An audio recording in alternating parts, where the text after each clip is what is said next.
First of all, so glad to be back.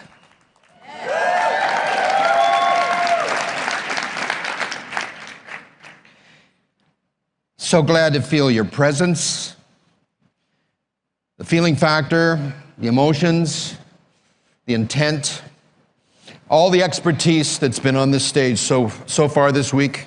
So proud of each and every one of them. Fabulous messages, fabulous presentations, and so special congratulations to all of the speakers this week.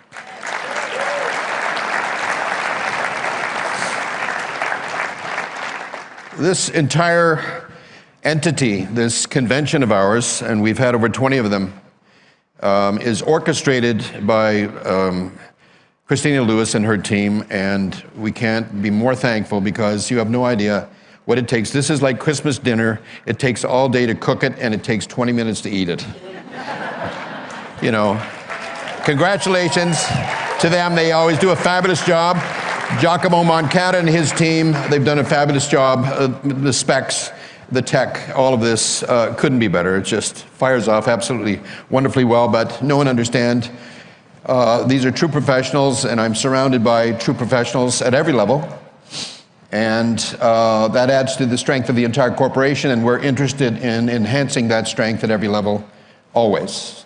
Now, what I want to do today is I'm going to stay within my own wheelhouse, as I typically do. I want to talk about you. It's all about you. It's not about me, it's about you. It's not what I can do, it's what I can get you to do. And in management, upper leadership, that's the credo. It's not what I can do, it's what I can get you to do.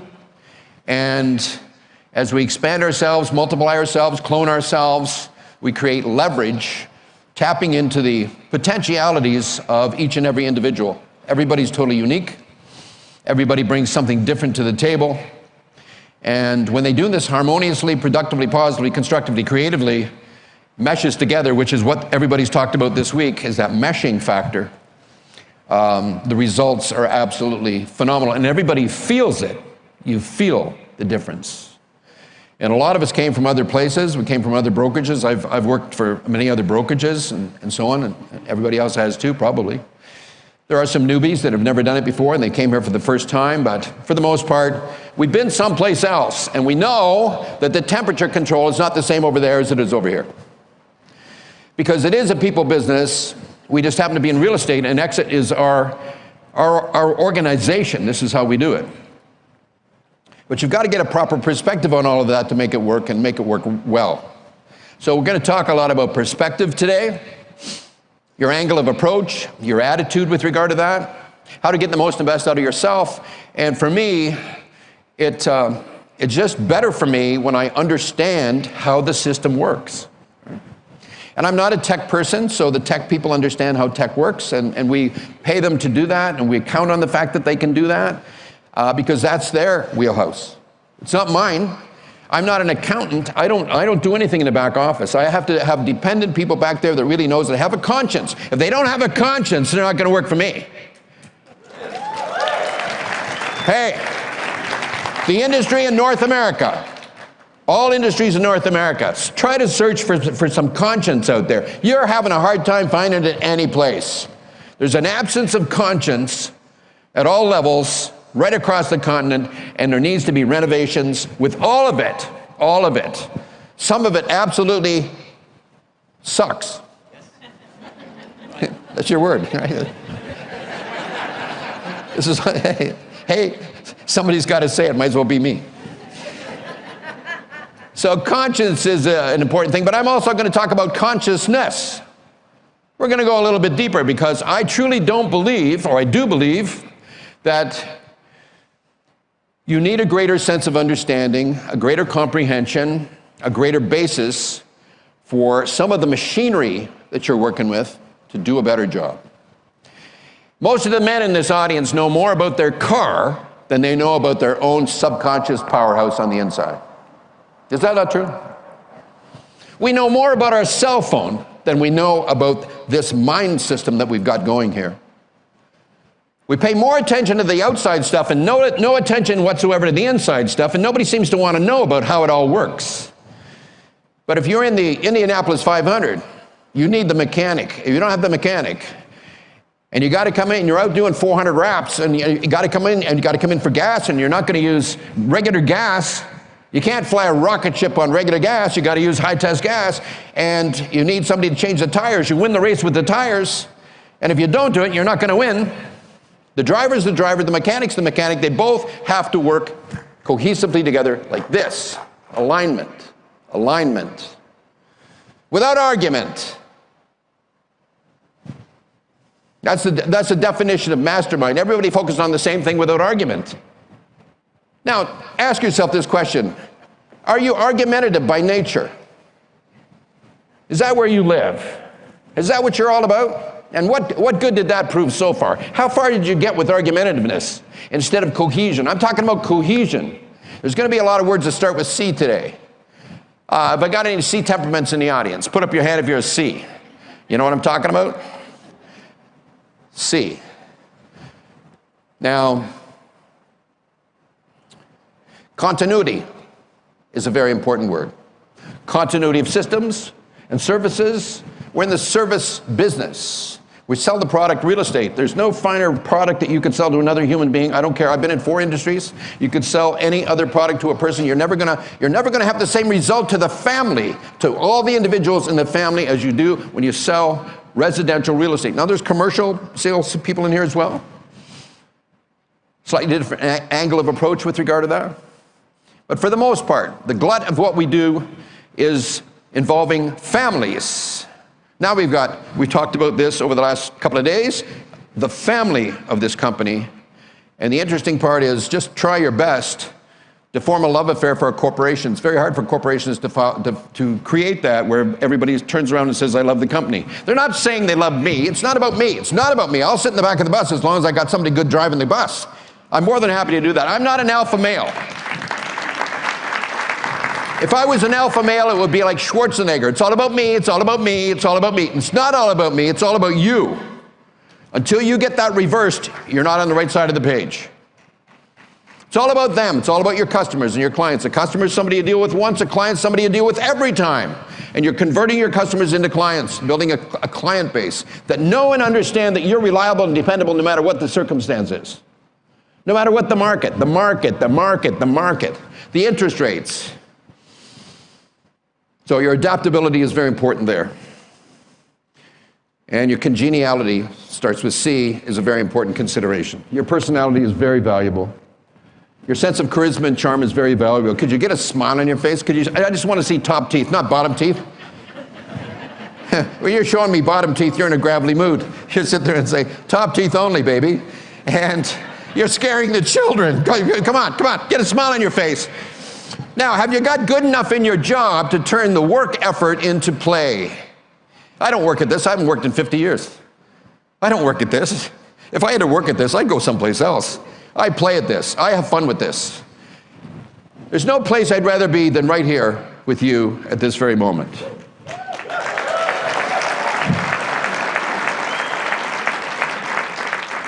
There's families at different levels.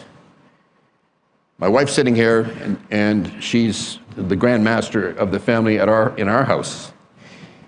And she does it with expertise. And I sit in awe because she knows how to be a mother and a grandmother with such precision, so easily, so effectively, so wonderfully, so comfortably, so marvelously, that I just have to sit there and just watch it with a smile on my face saying, look at her go, look at her go. And that's true. When I look at my experts, Lori Muller got up here yesterday, and we work together. I work with my people very closely, usually over the phone because we're at quite a distance. And I said, listen, because she's so structured in her way and so solid and so purposeful and so grounded and all of this stuff. And I says, but you got to put some passion into it. You got to get passionate. Sell the sizzle. We already got the steak. We got the steak. Now, was she not passionate here yesterday? I'm glad she didn't go for the F-bomb. I'm glad for that. Don't go that far. I've almost made that mistake a few times myself. I do have a bad tongue in my mouth. I got to keep in check every once in a while. I got to watch that. And I was raised on the floor of the stock exchange, so believe me, 450 men every day of my life for 6 years. Oh. If I never see another man, that's too soon. Okay. So I specialize in dealing with very strong women. Women get all the work done. I don't know. You know, most men won't admit that. My wife is a harder worker than I will ever be. She works harder than I will ever work in my life. And again, I sit there in awe watching that. The women get the work done. So I surround myself with very strong women because women relate to housing, homes, sell a house, turn it into a home. Fine, I supplied the money and everything else and some of the ideas for the structure and all this other stuff. My wife turned it into a home. And I just keep out of the way. Don't get between a dog and its dish. I mean, to sit there and say, let her do it. Let her, whatever, and she'll walk back and forth and pace back and forth, and this has got to go over there, this has got to, and I bought something new for that wall, and what? If I was living there by myself, there would be nothing anyplace. What? No, you got to figure out why you're on earth. You know the day you were born. I hope you do. You know the day you were born. Now, has it come to a realization of why you're here? I know why I'm here. Do you know why you're here? And do you know what you're working with? We got to look inside a little bit. I'm going to do it with metaphor and analogy. I think in pictures like that, and there's only so many things you can turn into a picture. There's 7,000 languages in the world, okay? They're all made up of words. Words are conduits for the flow of intention. When you put special meaning behind the intentions and you thatch it together in sentences and effective questions, you have communication. You have communication as a result of input and extraction. You say things and you ask questions. That's a conversation, is it not? Now, how good are you at conversations? Small talk. Comfortable with yourself, just talking. Now, I'm more verbal than I am written. I have people in head office that do my writing for me. Susan Harrison, I can come into her and sit there and say, we got to put something in print. She knows how to do that. She's an expert with regard to that. I sit there and yap my head off for about an hour, and I've got my gestures going. I don't know, I'm about 8% Italian. You can sort of tell. And I'm throwing it, she writes down 2 words, and she's listening, and she writes down another word. I've been going at this for an hour. She's got 4 words on the page. I'm sitting there. I don't know where this is going. Following day, she walks in, it's perfect. It would take me 3 weeks to put it together. She does it overnight, comes in, letter, perfect. That's her sense of expertise. That's her wheelhouse. Now, when I've got somebody on staff like that, I've got leverage. I'm not trying to do it all myself. I'm only good at 1 or 2 things. I'm trying to stay in control. Now let's talk about control for a minute. There's a misuse of control in the world today, and that's why it's screwing up. Everybody's trying to control everybody else. Control is not designated to the group. Control is designated to the individual only. You're supposed to be in control, not to control. You in control of you. When you're driving your car, the guy in the back seat's not driving the car. The guy in the car next to you is not driving the car. You're driving the car. Now, the car's got all the horsepower. It could have 400 horsepower. The car will go anywhere you want to go, forwards, backwards, turn corners, whatever you want to do. But it needs an operator. An operator. Well, you're the operator inside of you. And if the operator wasn't present, you'd be in a coma in a hospital. The body's still alive. The operator's not there. You're the operator. You're going to go as fast as you want. Anytime you want, you're going to slow down, hit the brake, do whatever you're going to do, whenever you're going to do it. But you're in control of that automobile. And you're either doing a good job or you're not. You're in control of your life. You're either doing a good job or you're not. You're in control of your career. You're either doing a good job or you're not. You're in control of what's going on in the family because you're leading by example, by setting an excellent example. Most people will learn more by your example than what you say. The average person learns 14% through their ears, 85% through their eyes. I'm the opposite. I've had astigmatisms, I'm Rh negative, type O blood, they don't even say that's human. But in either case, astigmatism is part of that. Extra vertebrae, long waist. You don't notice most of my kids long waist, short legs. You're never going to see me run to the car, okay? No. I'm probably walking slowly. So you sit there and say, no, The media is trying to control you. The medical society is trying to control you. The churches are trying to control you. The government's trying to control you. The tax department is trying to control you. Everybody's trying to control you, and that's why the world's screwing up today, because everybody's trying to control everybody. This is supposed to be free will. More importantly, intentional will. Purposeful will. You're supposed to be in charge of you to pick and choose according, and just from the standpoint of being positive, constructive, and creative, stay on the right side of the street, for crying out loud. And they try to utilize their control as unfair leverage on you. Biblically, if you want to go there's many important books. I've gone through 3,000 books. I've got 400 on my shelf at home that were worth keeping. The rest of them went in the garbage. I went through 5,000 hours of seminars and all over North America to try to figure out what anybody was saying about anything, about how to make it work. What is success? What does that mean? What's their perspective on it? I don't have to read another book for the rest of my life because I've seen just about the entire array of anybody's attitude as to how to make things work. I've already figured out how to make it work. And once you know how to make it work, then you just have to push those buttons and stay in control. Now let's suggest this from a metaphor standpoint, that you're in a chariot. You know what a chariot is? And let's say your chariot's got 2 horses. And the horse on the right side is your psychology, and the one on the left side is your emotions. If you stay in control of your emotions and your psychology, those horses will take you any place you want to go, but you got to keep them well harnessed, well groomed, well fed, right? And be a horse whisperer, not a horse whipper. You're never going to get the most and the best out of other people as a result of kicking their butt every time they fall. It's interesting, Bill, our photographer, came up to me at lunch, I think it was yesterday, and he said, I just want to say a few words. He said, I take photographs for many different companies around and different industries and so on and so forth. This is the only one where you don't pit your executives against each other. They all do that. Wow. No, hey, out of the mouths of 3-year-olds, grandmothers, and photographers, No, it's his perspective. Hey, he's just observing, and he came up to me and he said that, and I thought, I've been in a total of 4 industries now. I know how they think. I've worked at 3 different head offices in those 4 different industries, so, I play to win. And you sit there and say, I know what you're talking about. I know what you're talking about.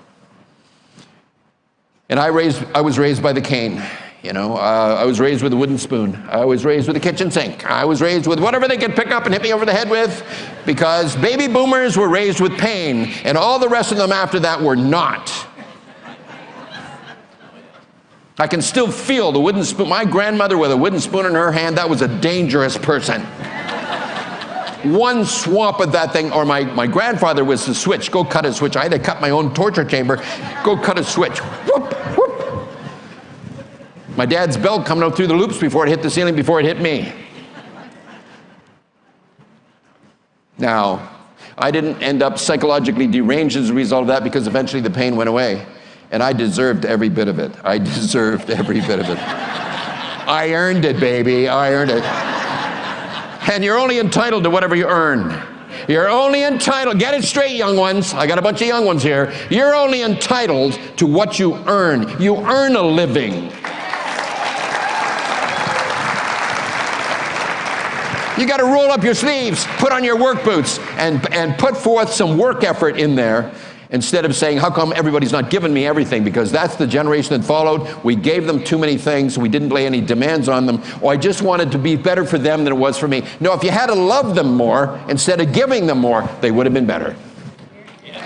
They would have been better. You took the wrong approach. If you had to hug them up a little bit, that would have made all the difference in the world.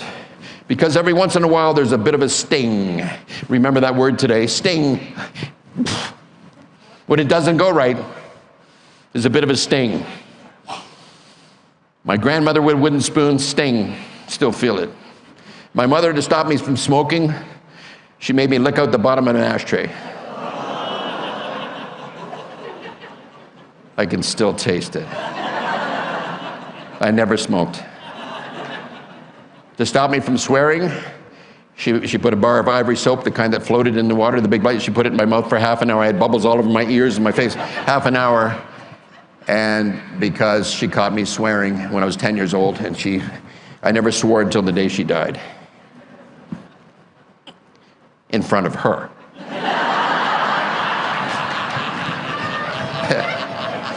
I had to be present when I was present. And this is a woman who could take an apple, any apple, I've seen her do it many times, crack it and give you half. Don't muck with her. I was raised by very strong women who ran the show, and when my grandmothers died, just under 90 years of age, both of them, each one of them having a table, they both seem to know this, a tablespoonful of olive oil after they cooked every meal. Straight down. I do that. I have two every night. I watch my grandmothers do that. One of the healthiest things you'll ever do is extra virgin olive oil, the good stuff. You never buy the cheap junk. And I thought it was very necessary that Gundry got on there with regard to the food chain and the pyramid and the rest of it, because we hadn't taken any health things into consideration this week, and I just wanted something, because that's a very important consideration today. You've got to take care of yourself. So what are we working with? The physical body, okay, the health of the physical body. Conscious mind, subconscious mind, and you know, you've heard stuff about the subconscious mind, but you really, in some cases, it's a scary thing because you really don't know very much about it, so you have a tendency not to be able to utilize it properly. If you don't know how it works, you don't know how to use it. Well, let's in metaphor form my way of thinking. This is because what I'm going to talk about today is what I do. I'm not saying you have to do it. I'm just going to have you observe what I do, how I look at this, and how I treat these various platforms to get the most and best out of myself, so I can live a very comfortable, productive, prosperous life and enjoy myself every moment of every day without shaking myself to death, simply because there's some sort of rattly stuff going out there in the universe.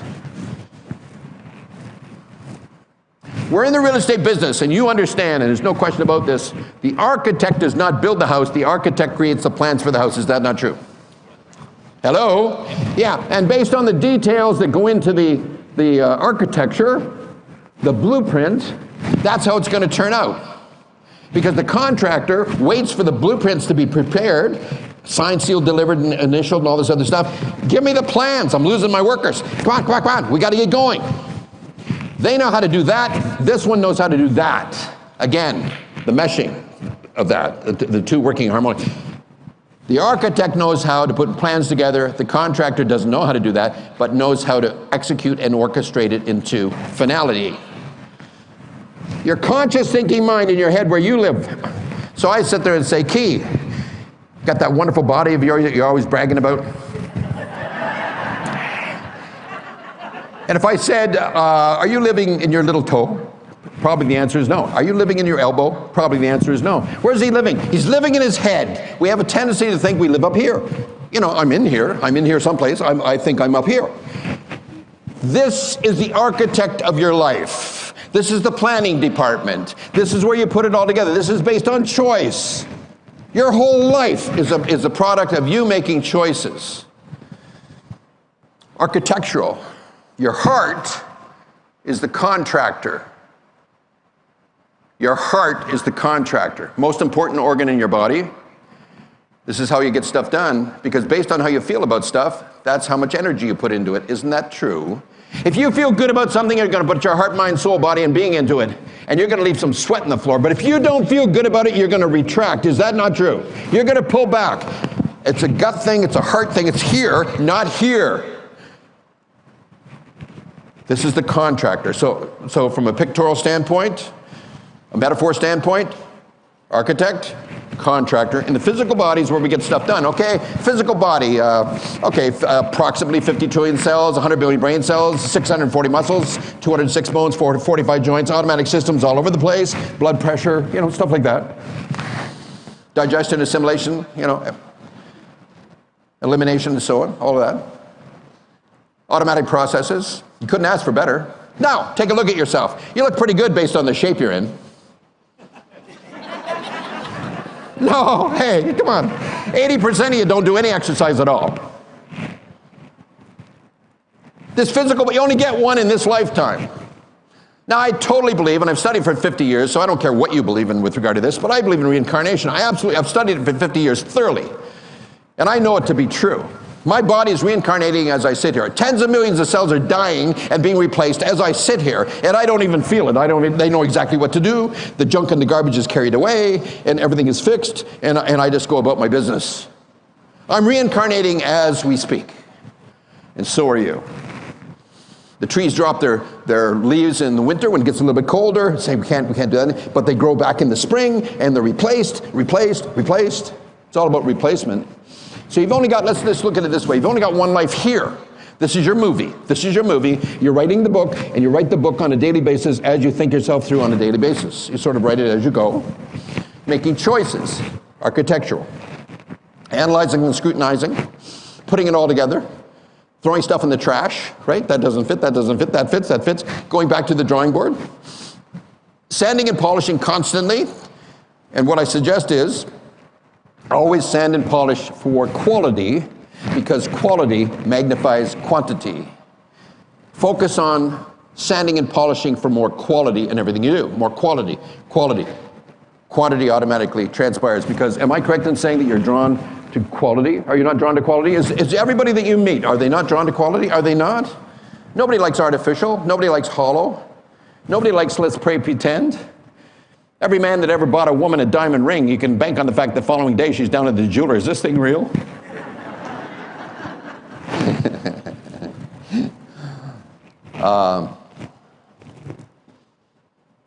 Your physical body. Your muscles in your body are your inborn children that clamor for your attention. They can only do one of two things: contract and relax. That's all they can do. They're designed for that. And when you're not doing that, the internal system says, well, just atrophy. Well, we're not being used. Everything's for use. Your entire mechanism is for use. Are you using it? Now, look at EXIT. Look at this stuff that we put together for you for use. Are you using it? We've got nothing that we've ever put together where we got more than 25% participation in any of the great inventions that are in that machine. And you're wondering why you're not producing the kind of stuff that you saw go up on that board yesterday. Wow. It's right in front of you. You're sitting in acres of diamonds, and you're sitting there, what else you got? I'm entitled. What else you got? You got any more presents for me? I mean, you've given me these things. I don't use any of them. I don't even know how they work, and I couldn't care less, but you got some more presents for me? It's like giving the kids 25 presents at Christmas. They open up this one, open up this one, and what's next? And then they end up playing with the boxes. Because you thought you had to give them things to impress them that you were okay. It's not about that. It's for use. You got to take care of you. I can't take care of you. You got to take care of you. It's your responsibility. You got to bear your responsibilities maturely. But in your heart, stay playful and have fun doing it. Enjoy yourself. Enjoy every moment of every day, because you don't know when the last one's going to come. 65 million people on Earth die every day. 65 million. It works out, if there's 7 billion plus, it works out to be just a tad less than 1% die on a daily basis, and they're no longer here. You're either here or you're not here.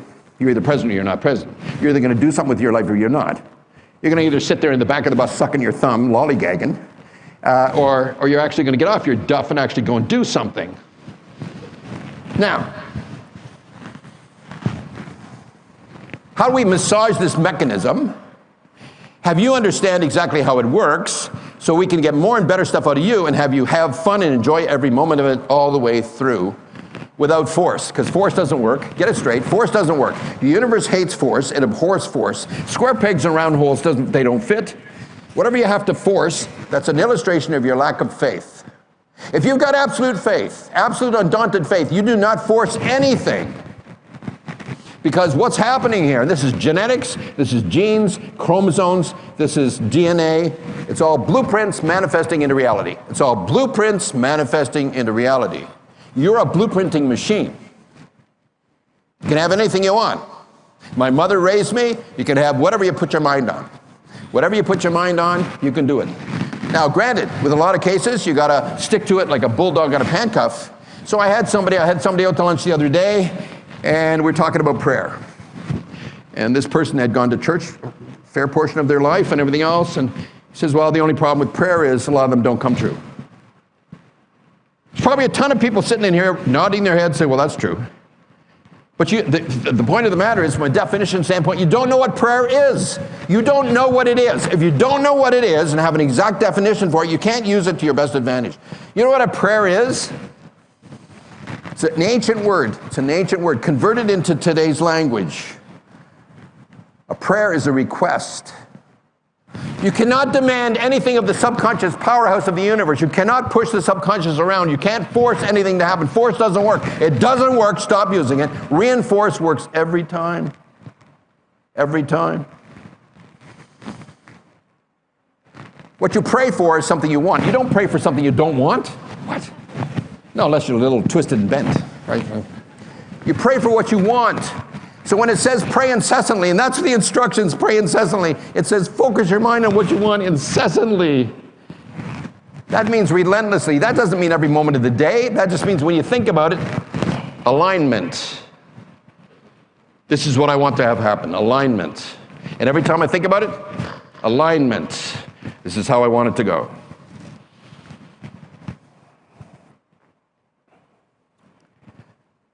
Our position in this company is affirm who you are and pray for what you want. Pretty good instructions, right? So, do all prayers become realities? Yes, they do. But some prayers of what you want are farther out there. Some are up close and personal. They come real easy. But some of the big ones, you know, you've got to stick to it for a longer distance of time. There has to be some endurance, some resilience with regard to that, of staying in alignment over the long haul. Do you think, I've been at this 27 years. I've been in the business 47 years. I've been working 58 years. I'm 102 years of age. I just look pretty good, they'll say. It's a couple more years. I've been working 6 decades. I got people in here that are not even 40 years of age for kind of, kindergarten students. I got a few whip marks on my back, believe me, a few. But the point of the matter is, for me, is to figure out the meaning of life. What am I doing here? What's it all about? And can I explain it to somebody else? Can I pass down the wisdom and understanding to somebody else?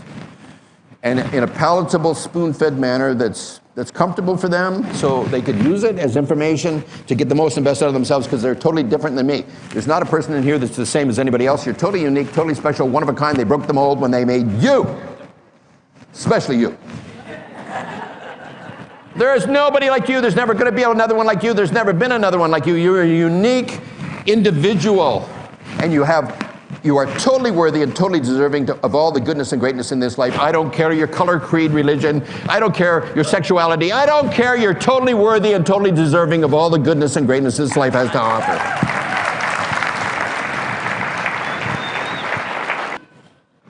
Now, so I, which is really you, me, myself, and I, you went through that when you went through school. And your subconscious mind doesn't know the difference between I, me, and you.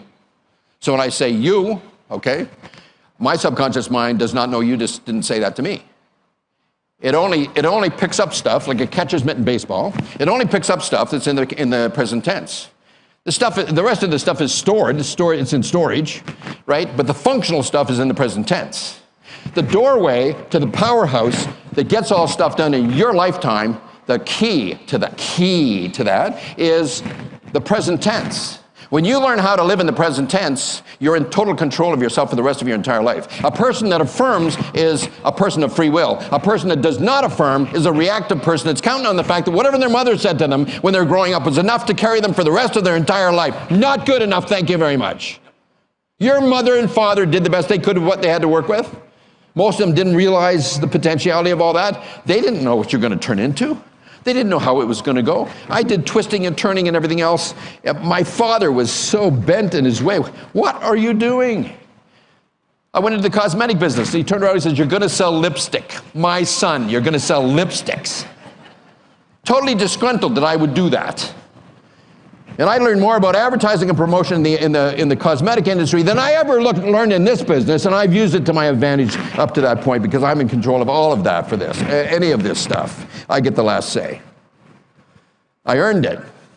I'm not entitled until I earned it. I earned it. Paid the price of that. Now, once you become affirmative. It's not a parlor joke. This is the most serious thing there is in the world. I've traveled, I've been to 151 cities. I've been around the world twice. I've taken more courses than you can imagine. I've listened to everybody talk. I see what they've got to offer. I've read it, I've studied it and everything else because I'm investigated by nature. I'm a researcher, that's what I am. I'm looking for what works and what doesn't work. If it doesn't work, trash it. If it doesn't work, trash it. If we got technology in our structure and everything else that doesn't work, cut it out, get rid of it. I don't want it there.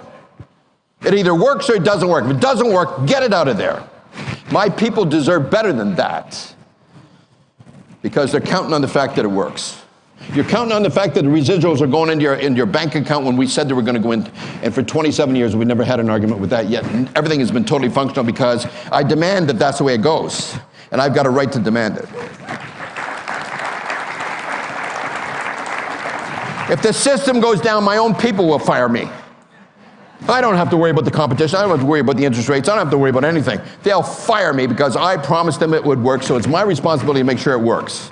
So if I get a little feisty and I put a little sting into my tail here, sting, there it is again, you'll know the reason why. Somebody's got to ride shotgun. Isn't that right, Craig? Somebody's got to ride shotgun. I thought Lori was going to jump out of her skin. she's riding shotgun. She's riding shotgun. She's not happy. Mommy's not happy. Mommy's not happy. Nobody's happy. Now, do the leaders not have the right to be in that position and to take that attitude? Because the sheep want to wander the hills all over the place. The cowboy's got to, take the whip and smack the saddle and get the collie dog to bite them at the ankles to get them to go through the corral. Go through the corral. The only thing that makes any difference here from any other real estate company in the entire world, other than quality of philosophy, is sponsoring. 10% off the top for as long as they stay with the company, 7% retirement program, 5% beneficiary benefit. Could you do anything with that? Are you daft? Are you daft? Could you? Now, look at this. Just look at this for a moment because we're talking about architecture, we're talking about contracting and getting jobs done. A person walks across, I'm standing with you, and a person walks across the street and I say to you, is that a realtor? Yeah. Good one. It's a him. How old do you think he is? 40s, middle 40s, late 40s, what? No, probably right around 40. Okay, 40. Making a good buck? Yeah, probably makes 175. Done it for a long time. Paying his bills. Solid as a rock. Oh. He can't go back to McDonald's. He can't go back to the bank. He can't go anyplace else to make that kind of money. He's not leaving the industry. He's going to be here at least till he's 65. He's 40, 25 years, $10,000 a year times 40 years. Right? Or 20, figure it out.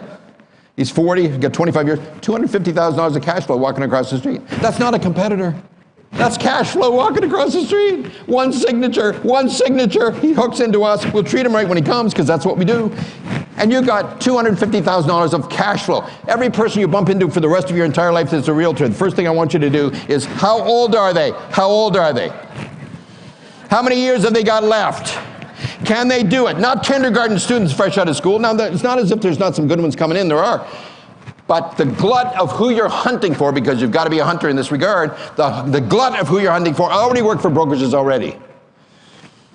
You get the ones that have already paid the price that can take a listing, make a sale, and all this other stuff. And then you hunt them. And you sell them. You don't actually have to sell it to them, you just tell it to them. Show them that video cartoon, the 4-minute million. If you don't get it when you see the 4-minute million, you're just daft. You're daft. Because the 21st century company, which is what EXIT is a 21st century company. The rest of the companies in the industry are 20th century companies because they've only got one avenue of money, and they spend no time trying to get the most and best out of their people because they really couldn't care less about you. So when you leave, the only 4-letter word they're ever going to use is next. Next. There's your desk, there's your telephone, and they're not specializing in the assets of the corporation that generate all the front line money that pays all the bills and creates all the profit for the organization, which are the real estate agents. That's our first focus. That was the first thing coming out of my mouth when we first started this. Agents are the assets of the corporation because they generate the money. Selling is the only thing that generates money. Everything else costs money. Everything else costs money. I wasn't born to sell real estate. I was born to condition others to do it. I sell selling to salespeople. They sell the product. Now, depending on where you are, selling the product, the agents can make all the money. There's no manager in here, nobody, even in the executive, can make more money than the salespeople sitting around us right here. You guys can make all the money. And then we introduced that sponsoring idea of saying you can replace yourself and create many avenues of income, not just one. How safe do you feel when you have many avenues of income, not just one? Now, I'm probably out of line here, but I really don't care. But I'm going to say something about Lori. Punish me later if you want to. Her and her husband, up until recently, owned 125 properties. They got about 80 properties now. How safe and secure does she feel with regard to that, compared to how safe and secure you feel? You know what the problem is in this business as a realtor? You made the mistake, you never bought the product.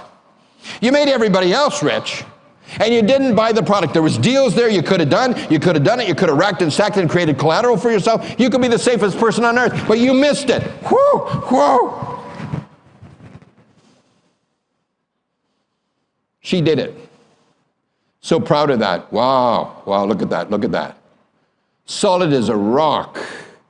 So when she speaks and everything else, she doesn't have to worry about whether or not she can pay her telephone bill when she goes at home, or whether or not there's going to be enough food on the table, and so on and so forth, because there's assets there, right? Now, when you sponsor people in, and it's just one signature, that's all you have to get. How many signatures do you have to get? How many autographs do you have to get when you put a deal together? If it's a rental, sign there, sign here, sign here, do this, do this, do this, do this. And run around in the wind and do all this kind of stuff. So what I'm going to ask you to do is this, because if you don't ask for the order, you'll never get paid the commission. Is that not right? Hey? Here's what I want you to do. I don't know if you've got the gall to do this, the brass to do this, if you want to go there. I don't know if you've got that. Here's what I want you to do, because I already know you can take listings and make sales. There's people in here doing remarkable business when it comes to taking listings and making sales. But there's people that missed the Tri-Realathon this year because they never sponsored. They produced more production than Sandra Hussey, and I coach her personally, and they got more production than her, but she sponsored. And it's a qualifier. She sponsored and she won it. They outproduced her because they were focused on this and not focused on this. They missed it.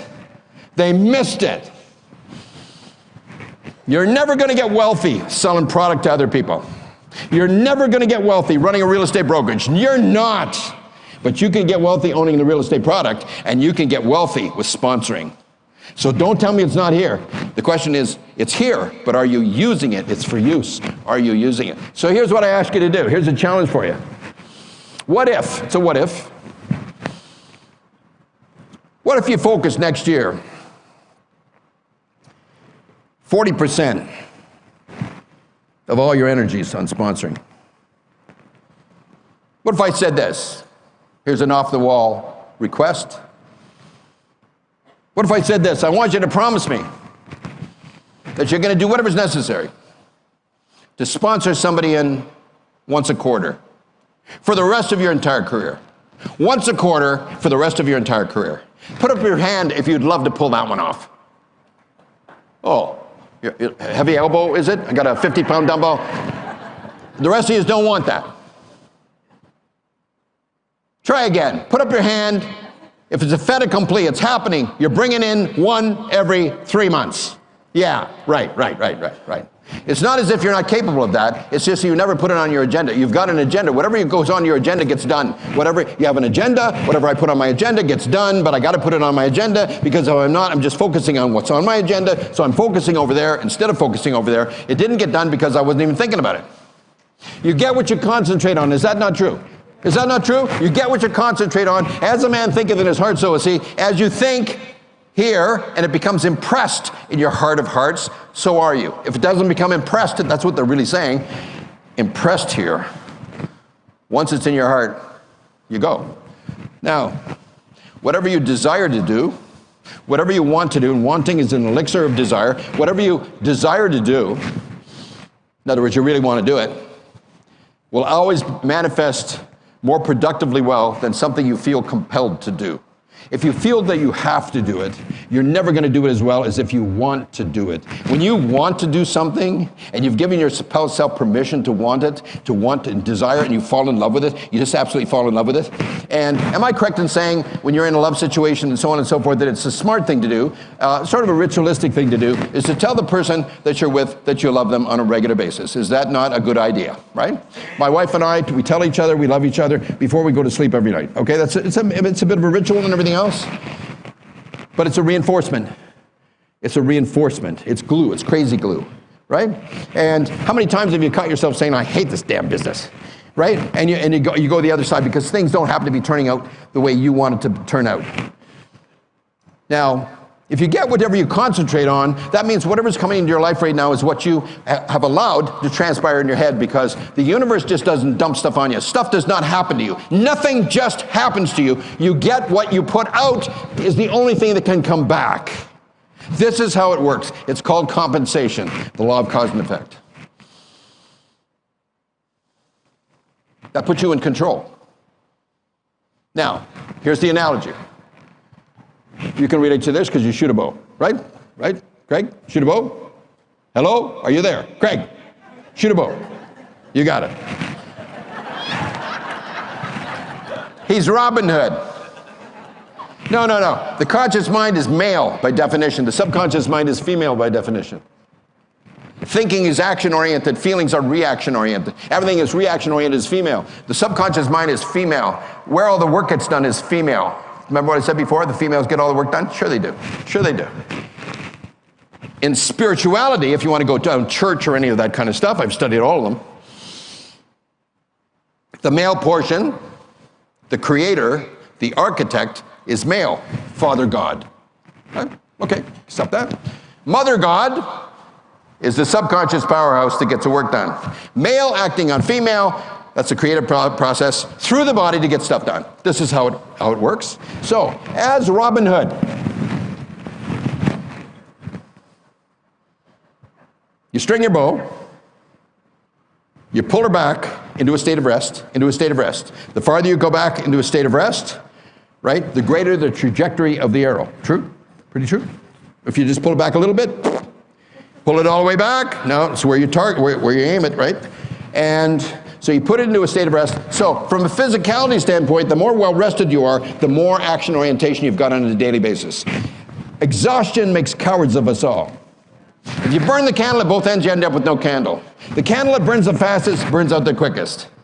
Are you trying to force feed yourself on a daily basis? I got to do more. Oh my God, I can do it. And you're into gluttony. Gluttony doesn't work. It's not about being a glutton on a daily basis, trying to prove to other people that you're good because you've got to be working all the time because you're not sure who you are when you stop working. Have you started to enjoy the spaces in between the activities? Tammy, have you started that yet? Enjoy the spaces in between the activities. Enjoying being alive, not necessarily doing something on somebody else's behalf, just to be alive. Now, I've been close to death 4 times. And until you go there, and it could have been nip or tuck, baby. It could have been out of here. Could have been gone. You don't develop a complete appreciation for being alive until you've been close to death. Rick, hello? Yeah, isn't that true? Until you've been close to death, you don't appreciate being alive. And I've been taken there a couple of times. And nature wasn't finished with me yet. No, I'm going to leave you alive. You got more to do. It's the Cain and Abel story. Cain's got to be left alive. Every time he thinks a thought, it's an arrow that's shot from the bow. Thoop. Now, let's get this straight. I've done the homework. You don't have to do the homework. I've done the homework, and I know how this works. If I said, what's a thought? Thoughts are the all-encompassing first cause. What's a thought? Now, think about it for a minute. It's rhetorical, but think about it. If I said, what's a thought, and you had to put it down on a piece of paper, do you actually know what that is? What's a thought? Okay. Most people, and I've asked a number of people this, and most people, they're reaching, and they have no idea what it is. They're thinking all the time, sometimes thinking too much, but they don't even know what it is. Have no idea. Thoughts are electromagnetic transmissions of intention. Everything inside of you is electromagnetic. Your muscles fire by electricity. Your brain fires as a result of electricity. Water is the conducer of all of that. That's why they tell you to keep well hydrated, right? Because it's all electrical. Nothing functions properly without the water in there.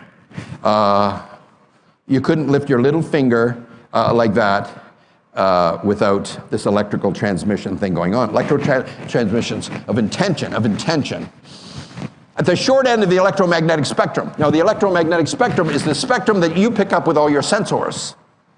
What you don't see in this room right now are radio waves going through this here, TV waves going through here right now. There's all kinds of different waves going through here, but your sensors do not pick them up. If they were all in color, you would not be able to see me.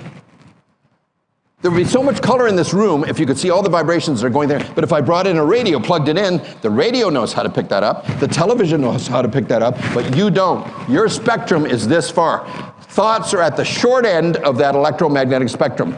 Totally penetrative. Nothing can stop thoughts because the wavelength, that's a wave, that's the wavelength.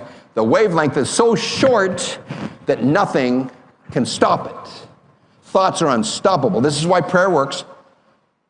That's why prayer works, because nothing can stop thoughts. So you actually could have a friend 10,000 miles away in a hospital, and say it's a woman, a good friend of yours, and she's really sick, but you can't visit her physically, but you can send a prayer to her, and you say, it's a bit of a submission of will, because you don't force it to happen. It's not about grunting, pushing, yanking, and tugging, but you say, please give her the strength to get through this. It's a prayer.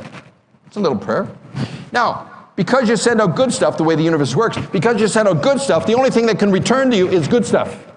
But if you were vindictive, and you were nasty and rude, and you really are harsh with regard to your thoughts, and you send out negative stuff, the only thing the universe can send you back is negative stuff. So if you've got negative crap happening in your life right now, it's because you're sending that stuff out, and if you stop sending the stuff out, it would stop coming back to you.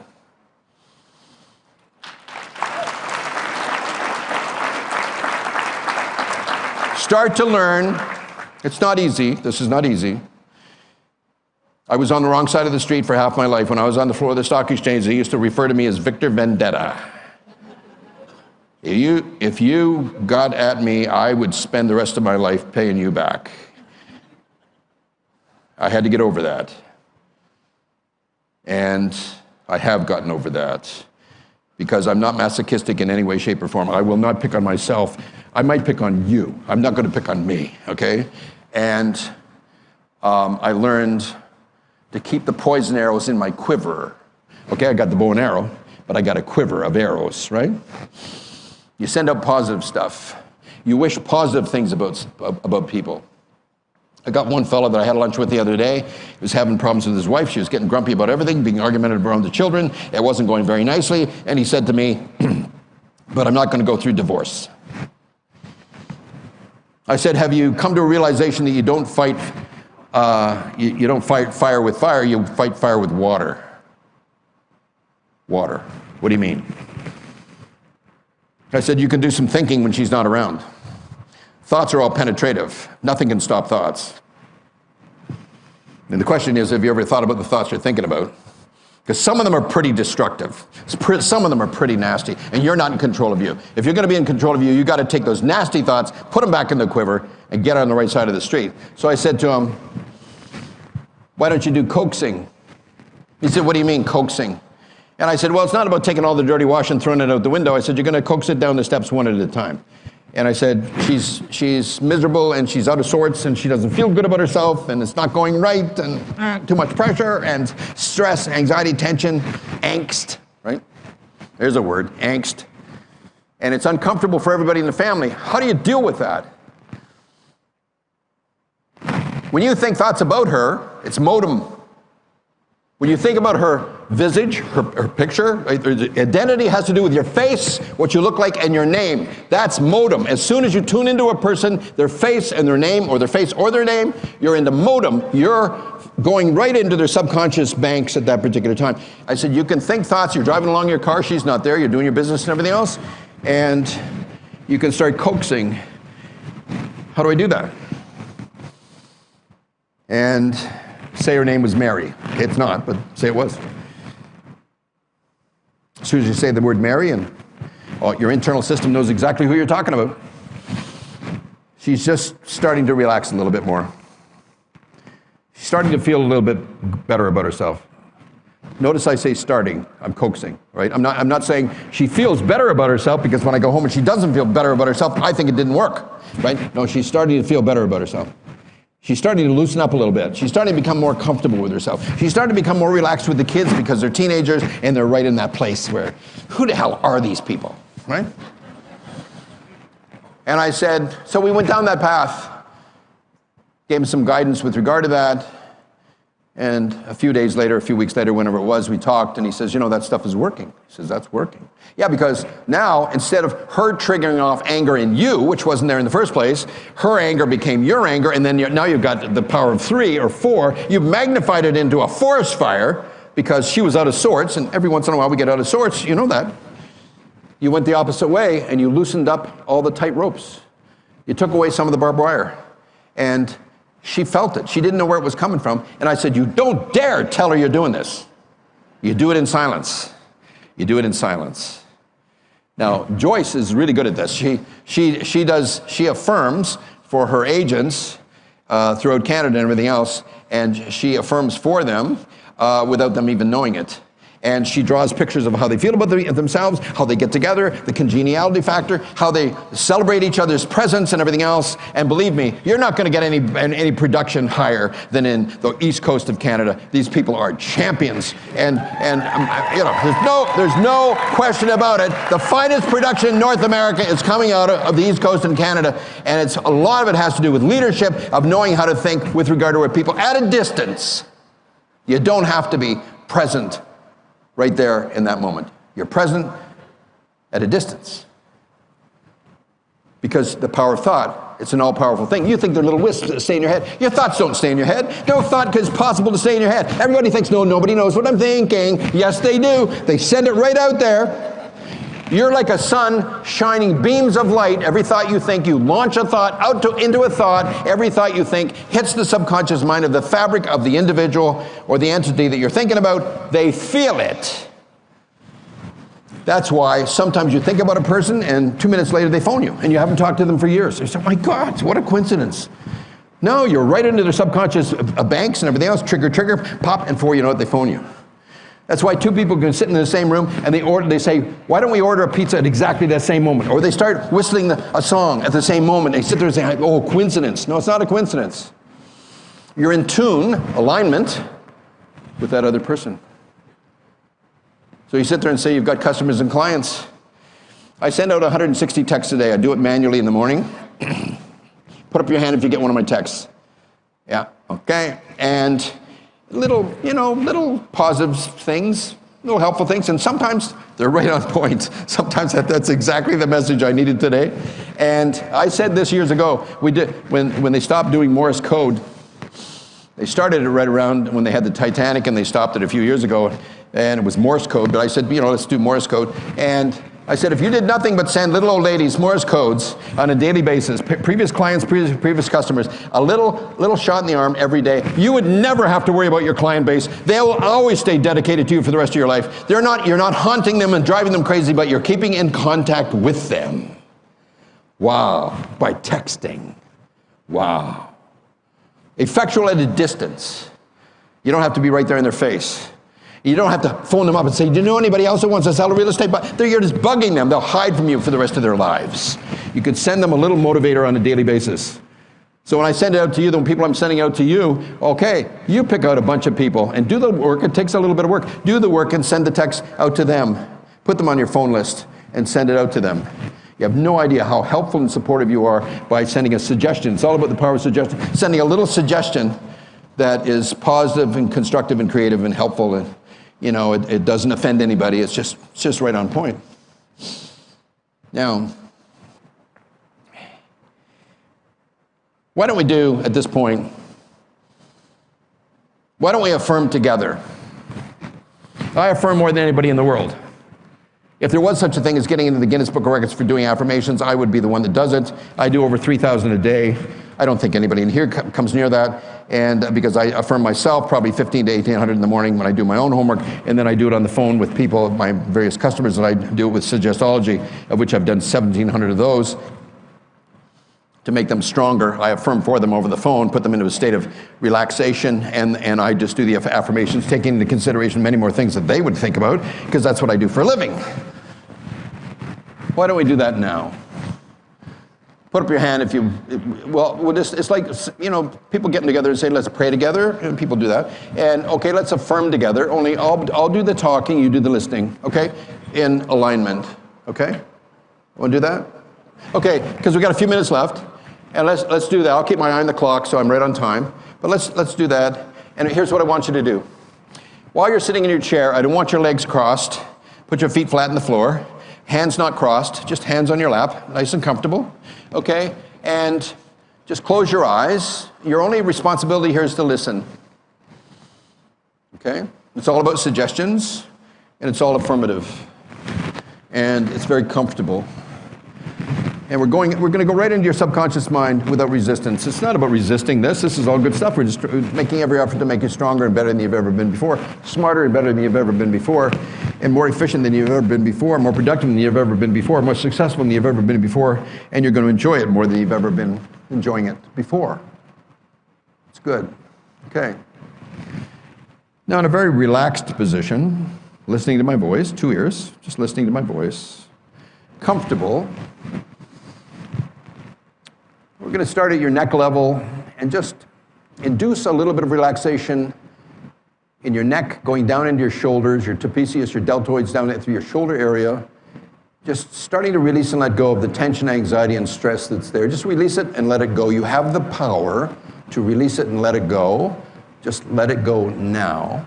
And move down into your chest area, your upper back area, down through your arms. All tension, anxiety, and stress, we're just releasing it and letting it go. Your tummy area, your lower back area, down through your hips, down through your thighs, your thigh biceps at the back, your calves, your knees, all the joints, tendons, ligaments, and joints, released from all tension and angst of any kind. Your ankles, your feet, all your toes, just let it go. Let it go, released, at peace. Filled with peace, harmony, and calm. You see, from a resonance standpoint, peace, harmony, and calm cannot stay in the same room at the same place at the same time as tension, anxiety, and stress. So when we focus on peace and harmony and calm, the other has to dissipate and disappear. Now peace is starting to come into your life with pink. You can see the word pink, the word peace in large capital letters, large font, in pink, a very warm color, but it's the most beautiful color pink you've ever seen. And we're now taking the word peace in pink and dissipating it into 50 trillion cells in your body. 50 trillion cells are filled with pink peace. And you're relaxing and letting go. And then you switch your mind, because the filter of your conscious mind can only concentrate on one thing at a time. You can switch at the speed of light, but you can't entertain 2 ideas at the same time. It's not humanly possible to do that. So you just immediately switch your mind over to a cool color, teal. It's the most beautiful, deep, rich colored teal you've ever seen in your entire life, and it fills up the word harmony. Harmony, you love the word harmony. It just, when things are harmonious at home or in business, it's just such a wonderful thing. Wonder, that's a beautiful word. Think about the word wonder, wonderful. And it's cool, so we're gonna now insert harmony into every one of those cells, filling it up. Now you're looking at your body and you see it's completely teal. You've never seen your body in teal before, so it's kind of a fascination. But you're completely teal. But then you switch one more time and you switch over to burnt orange. Burnt orange is filling up the word calm. The leaves are changing now at this time of the season, and some of those leaves come out and they're sort of this beautiful color orange, and that's the color that we're using here now. And the color orange with the word calm is now filling up every cell in your body. So you've now got, peace, harmony, and calm in a rainbow of colors, contrasting colors, very different one from the other, of pink, teal, and orange, and all of the tension, anxiety, and stress that's been in you that you've collected over the week or over the entire spring market, going into the fall market, that type of thing, is just released and let go. So what you see is little bubbles of colors, purple, orange, yellow, teal, orange, green bubbles going off into the universe, and that's all the tension, anxiety, and stress and angst is being released completely from your entire body. So from this point forward, as your heart beats, and as I say words, and as with your breath control, inhaling and exhaling absolutely perfectly, you simply go deeper and deeper into a state of alpha. The alpha vibration is 8 to 13 cycles per second. It's when you're awake, you're not asleep, but you're in a state of peace, not thinking. Not thinking. I'll do the thinking. Just let me do the thinking. You're going to allow me to do the thinking. Now, I'm deep inside your subconscious mind now as a repairman. And my job, I've got my psychological screwdriver. I've got all my tools. And my job is to tighten up all the loose screws and to do some editing, do some input, and do whatever's necessary. And we're dealing with 5 engines inside of you, your intellectual, emotional, physical, spiritual, and psychological engines.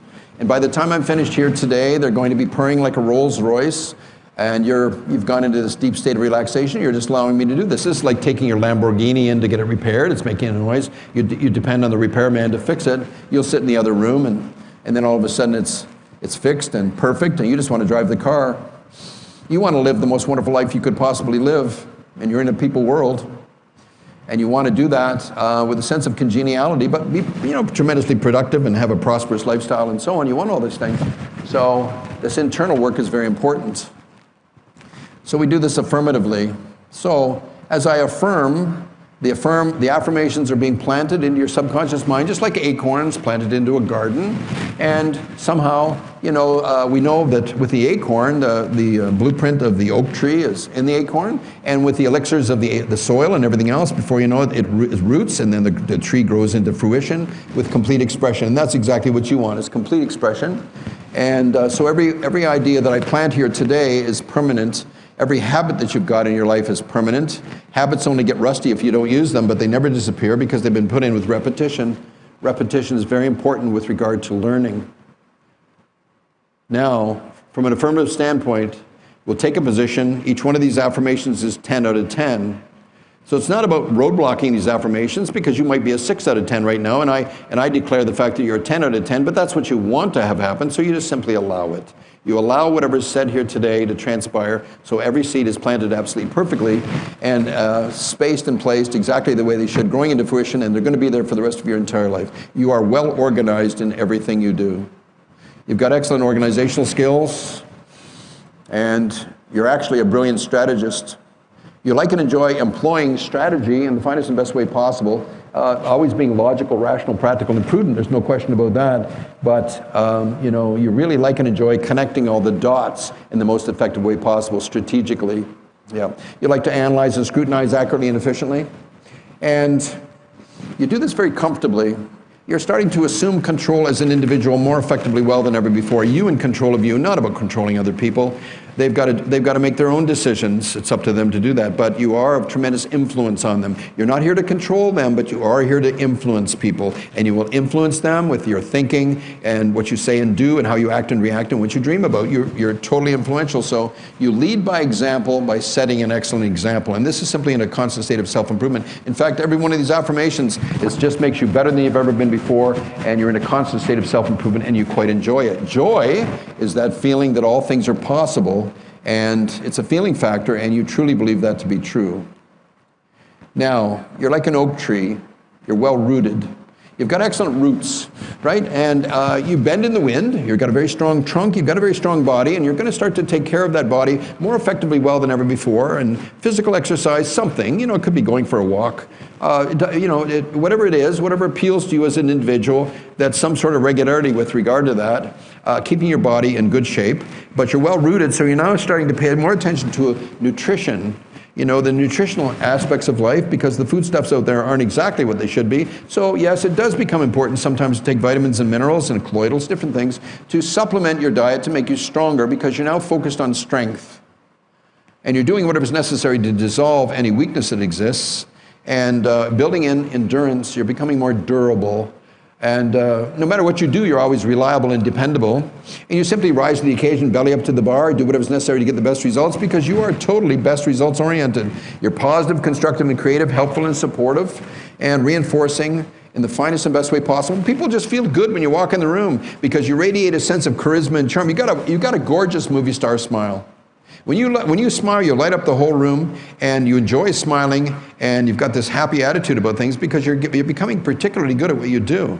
You're an expert, and you use expertise, precision, and finesse in everything you do, and you enjoy every moment of it. It's just fun for you to do this. You're in the perfect place at this particular time, in the perfect industry at this particular time. And of course, there's stuff going on in the world that is a challenge, but it's not your stuff. You stay in your same lane. You're in the real estate business. You just do what you're supposed to do based on who you are and your placement in the world. And so it's like driving your car. You stay in your own lane. You stay in your own lane. There's other stuff. Other people have to deal with that other stuff. You're not in the banking business, so it's not your worry about what happens there. You're not in the governmental business. You're not doing that. You pay attention to what you pay attention to. They've got to pay attention to those things over there. And gradually changes will take place, but ultimately the graph always goes to the top right-hand corner. It does dip on the way there. There's no question. That's true of all markets. But it gradually, over a period of time with change, things do improve. So sometimes it looks a little rough and ragged, but you've got this sense of endurance, this durability factor, and you've got a sense of built-in longevity because you're starting to specialize in being good to yourself. When you're good to yourself, you're going to be good to everybody else. And so kindness is a very important factor in your heart. Kindness and consideration. And people have come to realize that you are an extremely kind person.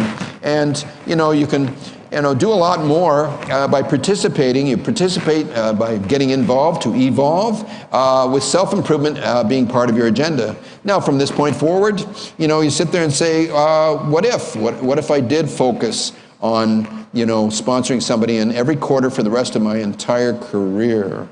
Wow, so now the door is opening up to that. Any passageways that would have closed that off are now opening up. The doorway is opening up to that as a consideration. You're taking it into full consideration and perhaps adding it to your agenda because that's just good for you. This system is really good for you.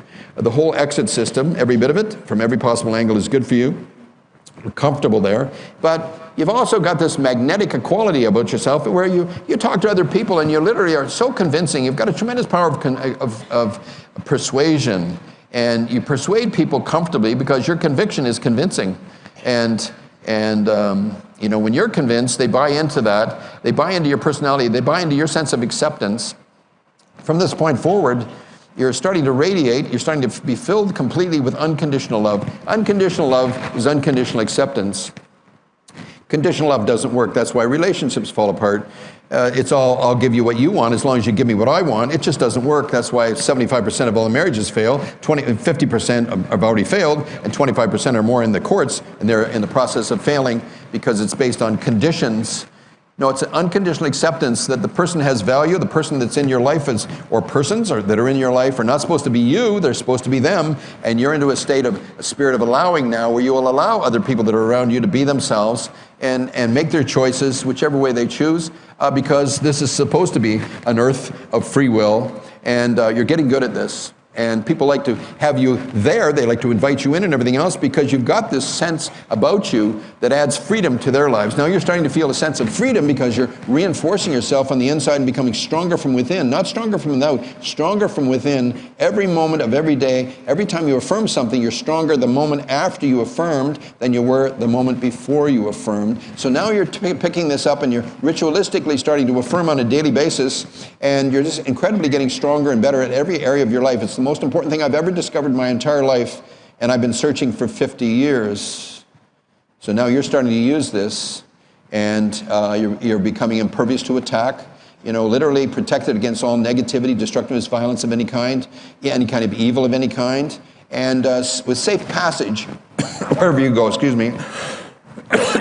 And you drive your car safely, soundly, and securely, accident-free, incident-free, ticket-free. You're totally subliminal and invisible to all police, military, CIA, FBI, and Secret Service, and any other government agency that exists any place. They're always busy elsewhere. They pay no attention to you whatsoever. You're allowed to come and go as you see fit, but when you clear customs easily, comfortably, effectively, you always remember to take everything important with you when you go, and you're punctual and prompt, and you make sure your documentation's right up to date. Now, from a family standpoint, you're starting to become more considerate with the people you're living with. More from a giving standpoint.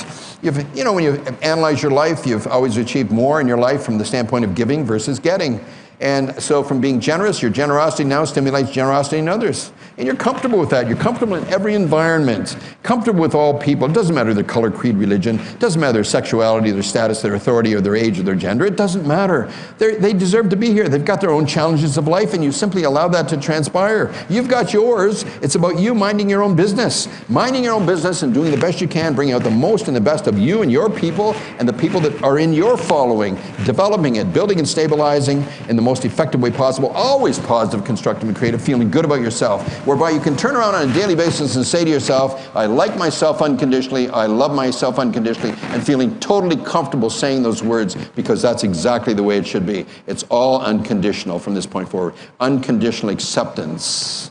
And your selling skills, your management skills, your leadership skills are in a state of constant improvement because it's on your agenda. Whatever gets on your agenda gets done. Now sponsoring is on your agenda and it's getting done. Productively, prosperously, positively, constructively, and creatively. Supportive.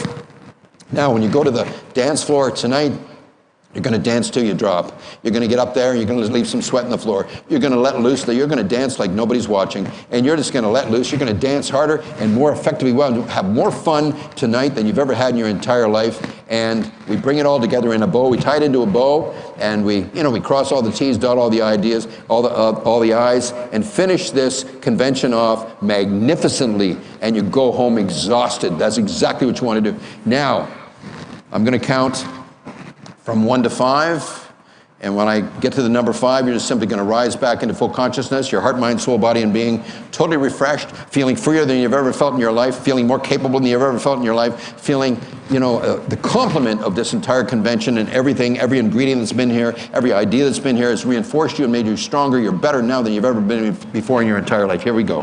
1, 2, 3, come on up. 4, 5, open up your eyes, we are complete.